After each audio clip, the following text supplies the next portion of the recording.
Il maltempo di ieri sera non ha risparmiato nemmeno Bassano, nel solito corridoio largo quasi 1 chilometro che parte da Schio e corre lungo la fascia pedemontana fino ad arrivare nel Trevigiano ed oltre. La grandine ha distrutto diverse coltivazioni, come ci ha raccontato Claudio Vizzotto, da 35 anni coltivatore biologico.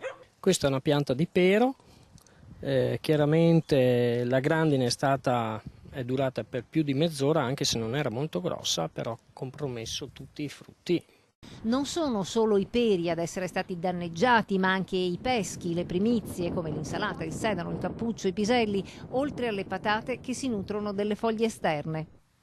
Queste sono fragole coltivate biologicamente, hanno un prezzo medio sul mercato di 5-6 euro al chilo, e qui solo di fragole ci sono 5-6 mila euro di mancato introito. Questa è coltivazione di asparago che non è ancora in produzione, perché i primi 2 anni si lascia vegetare la pianta per fare forza nelle radici, e come vedete è stata potata, non ci sono più le cime, non ci sono più gli aghetti. Ironia della sorte, anche le piantine di cipolle, ancora da interrare, sono state distrutte dalla grandine. Lei, Claudia, adesso come si sente?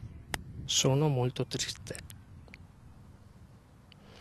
perché vedo vanificati i lavori, gli investimenti, le speranze della stagione più fruttifera, diciamo, dell'anno.